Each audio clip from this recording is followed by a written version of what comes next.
I love Dark Souls.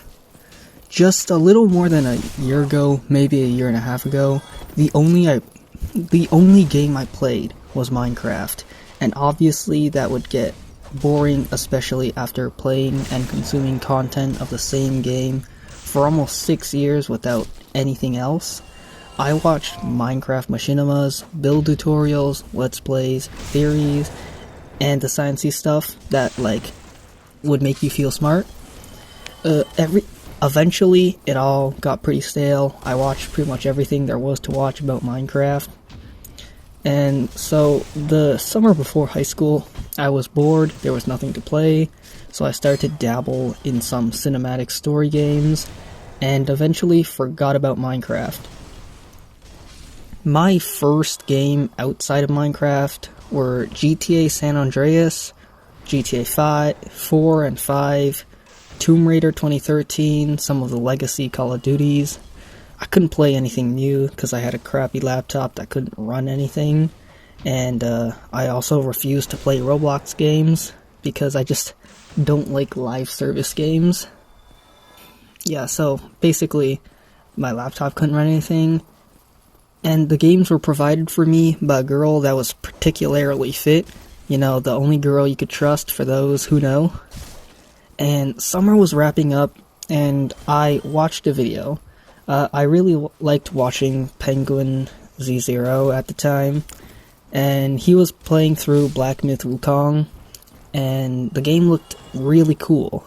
So I decided to check the Souls series, and I figured out the stuff Soulsborne, Souls-like, stuff like that. And my first game was Dark Souls, because it's the only thing my laptop could run, and I loved it. It was like love at first sight. I could not stop playing it, and my first playthrough, I was horrible at the game. I was so bad, and yeah, I just kept dying at the skeleton graveyard. I hated the game, but after a few weeks, I came back, figured out where Undead Burg was, and I loved it. I sucked so bad, I kept dying over and over again, but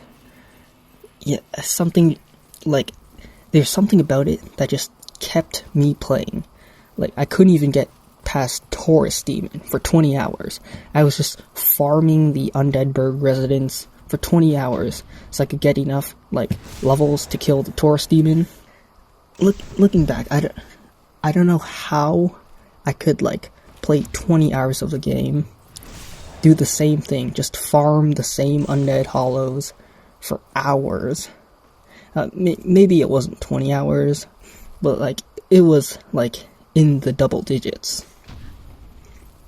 And, yeah, a few months pass, I finally get to Ornstein and Smough, and at that time, that was the first time I started to, get really frustrated with the game. I just couldn't beat them, so I decided, after a lot of trying, I'm just gonna uninstall the game, check out something else, and tried Lies of P. Surprisingly, my laptop could run the game, but it had to be at the lowest settings with upscaling, and even with upscaling I could only play the game at 720p. And it was fun, but just like Dark Souls, I got stuck at the halfway point and just uninstalled it. A few months later, it was March, and I finally saved up enough money to actually buy games, get a console. So, I went to GameStop and bought a refurbished PS4 Pro and a copy of Bloodborne. I thought to myself that this was the only game I'll buy. I'll just jailbreak the PS4, obtain my games through different means, and I got home, booted up Bloodborne, and I hated it. It was the hardest game I've ever played at that time. I thought it was so unbalanced, where, I was at the beginning of the game, basically you just couldn't find any lanterns anywhere. You just couldn't find lanterns anywhere. So I gave up, but, something about the physical games really started to, entice me, because like at that time, physical media was starting to become a trend. So I caved in. I bought Red Dead 2, and like being able to like have the game in my hand in a disc, I really liked it. I really liked that feeling. So, a few months pass. It was July. I wanted a new game because I finished Red Dead, and I got Dark Souls 3. I heard from Penguin Z0 that it was the most accessible Soulsborne, and I thought I might play it over the summer. And I remember my first time. The title screen music was just so good, and yeah, I just knew it was gonna be a good time. I finished Dark Souls 3 and both DLCs in that summer. I remember fighting Sister Fried for like 4 days straight, and to this day is the hardest boss that I have ever beat.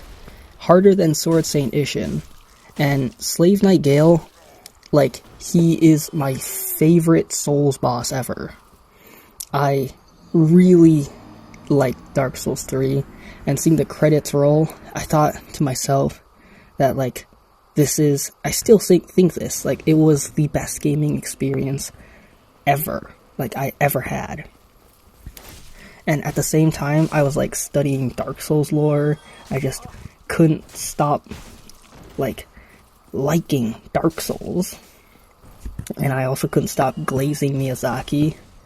And, yeah, like, I thought to myself, Dark Souls 3 wasn't so bad, so why not try Bloodborne again? And I did, and I finished it, and I loved it. And then I got Dark Souls Remastered for the PS4. The first game, the first one I uninstalled, and I also loved it. And then I bought Lies of P, and I also really liked it. And then eventually I completed the Soulsborne collection on PS4, except for Sekiro. That was impossible to find, like a physical copy of Sekiro. You just can't find it anywhere, And eventually, like, Souls games just became my favorite subgenre in gaming. I just couldn't stop watching Dark Souls lore videos and Bloodborne lore. I played it all. There's nothing left except for Dark Souls 2 and Demon Souls, which I am going to eventually get to. And then this year, my dad finally got me a gaming laptop. For the first time, I finally have a GPU. I could finally play games. I bought Sekiro, and, like, gameplay-wise, it's my favorite game. I'm, like, 5-ish hours away from 100 hours. I beat all the inner bosses. I could do Inner Ishin, Charmless, New Game Plus for Demon Bell without dying. These games have just inspired me so much, and I wanted to make my own Souls game, and hopefully, one day, if I become good enough at making video games, and the world doesn't blow up, I get to make something comparable to the experience I had in Dark Souls 3. It won't be as big, but I want to give that feeling of beating, like, the Soul of Cinder for the first time, the music, the lore. It's just, it was so wonderful. So, yeah, this is my first video. I know probably no one is going to watch this, but, I want to try to make my own Souls-likes. I don't expect to be, like, Hollow Knight level of successful, but even if just one person enjoys my game, I'll be happy,